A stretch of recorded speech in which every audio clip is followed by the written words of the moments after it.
अस्सलामुअलैकुम स्टूडेंट, कैसे हैं आप लोग? ठीक ठाक हैं। आज आपके सामने जो टॉपिक लेकर आए पार्ट 2 का इंटीग्रेशन। ठीक है, तो स्टूडेंट आप एक बात ध्यान में रखिएगा, जो अभी अभी मैंने डेरिवेशन को एक्सप्लेन किया, डेरिवेशन और इंटीग्रेशन का आपस में बहुत सारा तल्लक है। आप मेरी जो डेरिवेशन अगर आप सीखना चाहते हैं तो मेरी पिछली जो वीडियो है आप उसको लिंक करें और लाइक करें और उसमें कमेंट पास करें कि आपको डेरिवेशन कैसे लग रही है और आपको अच्छी लग रही है कि मुश्किल लग रही है। और एक बात स्टूडेंट याद रखना, हर चैप्टर का एक निचोड़ निकाल के दे रहा हूँ, इतना आसान कर रहा हूँ मैथ को कि आप इजीली मैथ को समझ भी सकते हैं, अंडरस्टैंड भी कर सकते हैं, उसे सॉल्व भी कर सकते हैं। ठीक है, तो जब आपको चलना आएगा तो आप उसे सॉल्व भी कर सकते हैं। आज जो हमारा टॉपिक है वो इंटीग्रेशन है। इंटीग्रेशन और डेरिवेशन सेम ही होती है लेकिन एक दूसरे के उल्ट होती है। मतलब क्या करते हैं, आप सवाल को पकड़ते हैं और जवाब लेकर आते हैं। ठीक है, तो ये क्या होती है डेरिवेशन। अब आपने जवाब को पकड़ना और फिर सवाल बनाने, ये है इंटीग्रेशन। ठीक है, अच्छा डेरिवेशन भी जब अप्लाई होती है तो वो चेंज फाइंड करने के लिए होती है, इंटीग्रेशन भी जब अप्लाई होती है वो भी चेंज फाइंड करने के लिए। अब इन दोनों का तजाद कहाँ आता है, कहाँ जाके ये दोनों रुक जाती है, वो मैं जब ग्राफिकली आपको बताने लगा हूँ स्टूडेंट, ताकि आपको इंटीग्रेशन का क्लियर हो जाएगा और डेरिवेशन में भी क्लियर हो जाएगा। अच्छा ये देखें, आप अगर ये ए से बी जाना चाहते हैं, आपके पास एक तो ट्रैक है, ये ए है और ये बी है। ठीक है, तो आपके पास एक तो ट्रैक है सीधा सीधा। जब आप सीधा सीधा जा सकते हैं तो इंटीग्रेशन भी अप्लाई कर सकते हैं, डेरिवेशन भी अप्लाई कर सकते हैं, नॉट इश्यूज। अगर आप ट्रैक ले लेते हैं कर्व, ठीक है, तो आप डेरिवेशन भी अप्लाई कर सकते हैं, इंटीग्रेशन भी। लेकिन डेरिवेशन आप क्या करेंगे, आप इसके छोटे छोटे पैच बनाएंगे। वो इतना पैच के डेरिवेशन हमेशा सीधे पाथ के लिए हो सकती है, कर्व पाथ के लिए नहीं अप्लाई हो सकती। तो आप इतने शॉर्ट पार्ट्स बनाएंगे कि डेरिवेशन अप्लाई करने के लिए आपको पाथ सीधे सीधे चाहिए। अब इस तरह काम करने से डेरिवेशन करते करते काफी टाइम लग जाता है। तो फिर उसके बाद साइंटिस्ट ने क्या किया, उसके लिए एक इंटीग्रेशन मेथड अप्लाई किया कि वो जो कर्व पाथ के लिए आप इंटीग्रेशन, सीधी इंटीग्रेशन आप करेंगे ए से बी, आप वो सॉल्व कर सकते हैं। इसलिए कर्व पाथ में आकर डेरिवेशन रुक जाती है, वो पाथ सीधा सीधा मांगते हैं। इंटीग्रेशन के लिए सीधा भी हो जहाँ कर्व हो, उसके लिए कोई मुश्किल काम नहीं, वो उसे सॉल्व कर लेती है। ठीक है, चलो टॉपिक की तरफ चलते हैं।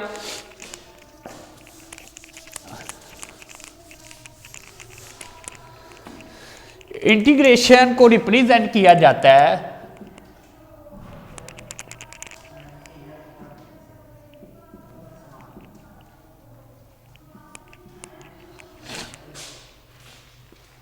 इंटीग्रेशन को रिप्रेजेंट किया जाता है इस सिंबल से, और साथ ये मेंशन करता है कि ये इंटीग्रेशन का पूरा सिंबल है। आपने इंटीग्रेशन किसके लिहाज से करनी है, फंक्शन क्या है आपका, x है, y है, z है, यहां से पता चलता है फंक्शन कौन सा है। अगर आप x की इंटीग्रेशन करने लगे हैं तो x के लिहाज से, अगर आप y की करने लगे हैं तो फिर y के लिहाज से, अगर आप z की करने लगे हैं तो z के लिहाज से आप उसे शो करेंगे।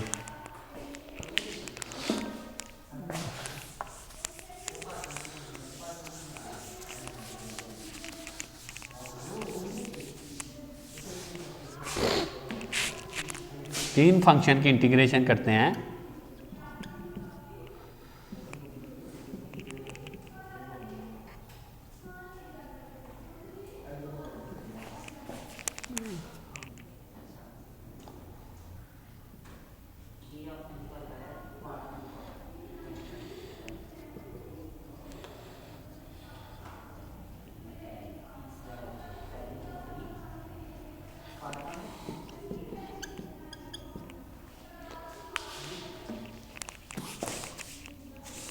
ये अलजेब्रिक, ट्रिग्नोमेट्री और एक्सपोनेंशियल की आप इंटीग्रेशन करते हैं। सबसे पहले मैं लेकर चलने लगा हूँ अलजेब्रिक को। अच्छा ये सेम होगा तो इंटीग्रेशन पॉसिबल है। जिसकी इंटीग्रेशन करने लगे हैं, इसकी डेरिवेशन करे 1 आती है, वो आगे आए तो हाँ इंटीग्रेशन पॉसिबल है। इंटीग्रेशन कैसे करते हैं, जिस फंक्शन की आगे डेरिवेशन मौजूद है, पावर में 1 का इजाफा, उसी से ही डिवाइड प्लस सी, ये इंटीग्रेशन है। जिस फंक्शन की आप इंटीग्रेशन करने लगे हैं उसकी आगे डेरिवेशन मौजूद होनी चाहिए। अगर उस फंक्शन की डेरिवेशन आगे मौजूद है तो पावर में 1 का इजाफा उसी से डिवाइड आप इसे इंटीग्रेशन कहते हैं। मसलन आप करने लगे हैं कि x+1 की पावर 2 तो dx। अब ये पावर जो होती है ये नहीं साथ शामिल होती, ये जो पावर के अंदर होता है ये फंक्शन होता है। ये फंक्शन की डेरिवेशन करें तो 1 आती है, 1 आगे मौजूद है इधर, तो लिहाजा क्या करेंगे फंक्शन की पावर में 1 का इजाफा और उसी से ही डिवाइड ये इंटीग्रेशन में आप इसे अप्लाई कर सकते हैं। ठीक है, तो लिहाजा अब आप जब ट्रिग्नोमेट्री में आते हैं इंटीग्रेशन करने के लिए तो साइन थीटा जब आपको नज़र आ रहा है तो आप थीटा के लिहाज से इंटीग्रेशन करेंगे जो एंगल होगा। अब थीटा की आगे डेरिवेशन होगी तो आप इंटीग्रेशन कर सकते हैं। अगर एंगल की डेरिवेशन नहीं है तो आप इंटीग्रेशन नहीं कर सकते। तो फिर क्या होती है जब इसकी डेरिवेशन आगे मौजूद हो तो थीटा के लिहाज से डेरिवेशन 1 आगे मौजूद है तो ये उल्ट चलता है डेरिवेशन से। क्या करते हैं तो अब जब साइन थीटा की आप डेरिवेशन करेंगे तो वो आती है माइनस कॉस थीटा, ये टेबल में मौजूद है, आप पहले उसकी वैल्यू याद करेंगे और आप ट्रिग्नोमेट्रिक में इंटीग्रेशन कर सकते हैं। तो उसके बाद आप आ जाए एक्सपोनेंशियल की, तो एक्सपोनेंशियल की इंटीग्रेशन करने के लिए आपको पावर की आगे डेरिवेशन चाहिए, पावर की आगे डेरिवेशन। अगर डेरिवेशन अब x की डेरिवेशन x के लिहाज से 1 है तो जब आगे मौजूद होगी तो आप उसकी इंटीग्रेशन कर सकते हैं। इंटीग्रेशन इसकी क्या होगी, इसको ऐसे ही छोड़ना है, जब उसकी आगे इसे ऐसे ही छोड़ देना और प्लस c जब उसकी आगे डेरिवेशन मौजूद होगी। ये 3 फंक्शन है जिसकी आपने इंटीग्रेशन करनी है। स्टूडेंट अगर आपको डेरिवेशन आती है तो आप इंटीग्रेशन 2 मिनट का काम है। अगर आपको डेरिवेशन नहीं आती तो मेरी पिछली जो वीडियो है उसको लिंक करें और लाइक करें और उसको अच्छे तरीके से ब्रीफली वो उसे अच्छे तरीके से स्टैंड करें। जब उसको समझ आ जाएगी, आप उसको अंडरस्टैंड कर लेंगे तो आपको फिर ये इंटीग्रेशन करना कोई मुश्किल काम नहीं। 3 फंक्शन है इंटीग्रेशन के, तो डेरिवेशन से इसका बहुत ज़्यादा तल्लक है, आपको फिर इनकी समझ आनी शुरू हो जाएगी। ठीक है, तो स्टूडेंट ये 3 फंक्शन की मैंने इंटीग्रेशन आपके सामने एक्सप्लेन। ट्रिग्नोमेट्री करने से पहले एंगल की डेरिवेशन आपने देखनी है, एक्सपोनेंशियल क्या अलजेब्रिक की करने से पहले आपने फंक्शन की डेरिवेशन आगे देखनी है। अगर आप एक्सपोनेंशियल करने लगे हैं तो पावर की डेरिवेशन आगे देखें। अब डेरिवेशन आती होगी तो स्टूडेंट आप कर लेंगे। पहले वो एक्सपोनेंशियल की डेरिवेशन सीखे, अलजेब्रिक की डेरिवेशन सीखे और ट्रिग्नोमेट्री की डेरिवेशन सीखे। उसके बाद आप ट्रिग्नोमेट्री इंटीग्रेशन की तरफ आएंगे तो आपको लिए इंटीग्रेशन करना सॉल्व हो जाएगी और आसान हो जाएगी, आप कर भी सकते हैं। ये था स्टूडेंट इंटीग्रेशन।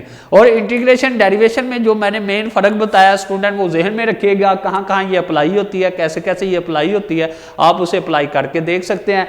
आगे जो आप पूरे चैप्टर में इंटीग्रेशन में देखेंगे तो बार बार यही चीज़ें आनी हैं, बार बार इन चीज़ों पर आपने फोकस करना और इनसे ही आप इंटीग्रेशन करते जाएंगे। वीडियो पसंद आई तो लाइक करें, अपनी राय कमेंट करें। ऐसे ही मजीद वीडियोस के लिए हमारा चैनल सब्सक्राइब करें और बेल का आइकन दबाएं ताकि आपको हर वीडियो का नोटिफिकेशन मिलता रहे।